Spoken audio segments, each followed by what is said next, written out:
हरे कृष्णा। तो आज का हमारा विषय है श्राद्ध पे चर्चा। श्राद्ध करना सही है या नहीं।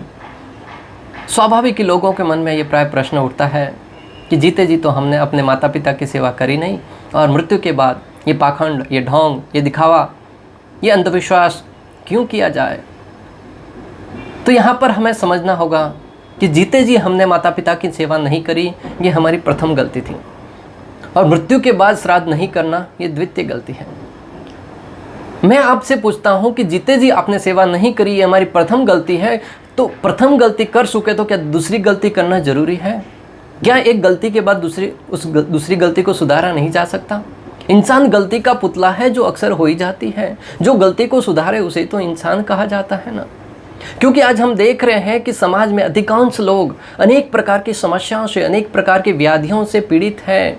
व्यवसाय में नुकसान होना, पारिवारिक जीवन में कलह होना, पति पत्नी के मध्य संबंध विच्छेद होना, शारीरिक रूप से अनेक प्रकार की व्याधियों से ग्रसित होना, मानसिक रूप से क्लेशों का सामना करना, जीवन जीने की आशा भी छूटते जा रही है।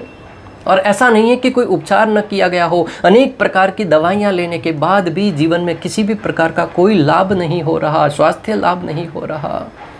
तब हमारी दृष्टि शास्त्रों में बताए गए सुझावों की ओर जाती है कि जब हमें वर्ष में एक बार श्राद्ध में अपने पितरों का तर्पण करना होता है, और उस तर्पण को करने से हम चूक जाते हैं, तो पितर है वो ऊपर से हमारे लिए बद्दुआएं देते हैं। तब जाके हमारे जीवन में कलह प्रारंभ होते हैं, और वो किसी भी प्रकार के डॉक्टर की दवाई से ठीक नहीं होते। भक्तों, ये सामान्य सा सोलॉजी के सामान्य सी बात है कि हम जीते जी अपने माता पिता की सेवा नहीं कर पाए, तो मृत्यु के बाद कम से कम वर्ष में एक बार तो उनकी सेवा करने का प्रयास कीजिए ना। और उसमें हानि क्या है? डॉक्टरों को भी तो लाखों करोड़ों रुपया दे रहे हैं, और अगर पितरों को नहीं भी मिल रहा है तो कम से कम ब्राह्मणों को भोजन करवा रहे हैं, कौओं को खिला रहे हैं, गौ माता को दे रहे हैं, अनेक प्रकार का दान दे रहे हैं। ये तो हमारे पुण्यों का ही वृद्धि करने वाला है ना। और अगर इससे हमारे अंदर लाभ हो रहा है तो ये हमारे लिए एक तरीके से देखा जाए तो एक तीर दो निशान वाला काम हो जाएगा।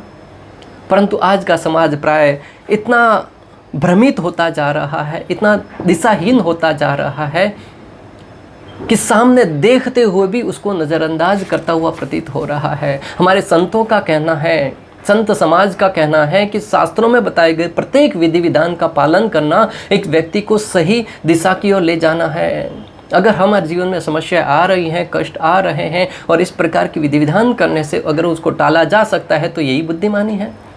प्रश्न ये उठता है कि श्राद्ध करें तो करें कब और किस प्रकार करें। प्राय शास्त्र कहते हैं कि जिस तिथि के अंदर आपके पूर्वजों का, आपके पिताजी का या आपके माताजी का, जिस किसी का देहांत हुआ है, उसी दिन उनको तर्पण किया जाना चाहिए। परंतु किसी कारणवश या तिथि ध्यान में नहीं है, तो उस अवस्था में अमावस्या के दिन समस्त प्रकार के श्राद्ध कार्य हैं वो पूर्ण रूप से अंतिम दिन अमावस्या के दिन इसको संपन्न किया जाता है। और इसके लिए आप गोदान दे सकते हैं, ब्राह्मणों को भोजन करा सकते हैं, श्रीमद् भागवत कथा का आयोजन कर सकते हैं, भगवद गीता भागवतम जैसे ग्रंथ हैं उनका वितरण कर सकते हैं, वैष्णवों को भोजन करवा सकते हैं, अनेक प्रकार के दान कार्य संपन्न किए जा सकते हैं। और उस दान कार्यों से इस जगत के जीव प्रसन्न होंगे, और इस जगत के जीव प्रसन्न होंगे, आशीर्वाद देंगे, और उन जीवों के माध्यम से हमारे पितरों को जब वो भोजन मिलेगा, जब वो पिंड मिलेगा, निश्चित रूप से वो ऊपर बैठे बैठे आशीर्वाद प्रदान करेंगे, और उनका आशीर्वाद निश्चित रूप से हमारे जीवन को सुखदायी बनाने के लिए बहुत बड़ी कारगर दवाई होगी। अतः आपसे करबद्ध निवेदन है कि श्राद्ध कैसे करना है, किस विधि से करना है, उसके बारे में पूर्ण विस्तार से यूट्यूब पर बहुत सारी जानकारी है। परंतु मेरा यह निवेदन है कि कृपया अगर अभी तक नहीं कर रहे थे तो साल में एक बार मात्र समय निकालकर विधिवत ढंग से अपने माता पिता की, अपने पूर्वजों का श्राद्ध कार्य को संपन्न करें और अपनी परंपराओं को जीवित रखें। भक्तों, ये सामान्य बात नहीं है, क्योंकि श्रीमद् भगवद गीता में भगवान श्री कृष्ण और अर्जुन के मध्य संवाद में भी इसका उल्लेख आता है। जब अर्जुन भगवान से चिंता व्यक्त करते हैं कि अगर मैंने अपने संबंधियों को, इन रिश्तेदारों को मृत्यु के घाट उतार दिया तो समाज में वर्ण संकर पैदा हो जाएगा, पितरों का तर्पण करने वाला भी कोई नहीं बचेगा।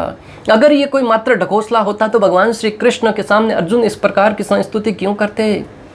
निश्चित रूप से थोड़ा सा बुद्धिमान बनिए, इस प्रकार की विधि को संपन्न कीजिए, गौ माता को दान दीजिए, भक्तों को भोजन करवाइए, गरीबों को भोजन करवाइए और विशेष रूप से भगवान को भोग लगाकर अपने पितरों को अर्पण कीजिए। इससे निश्चित रूप से हमारे जीवन में आने वाली अधिकांश समस्या टल सकती है, अगर पितृ दोष से वो संबंधित है तो।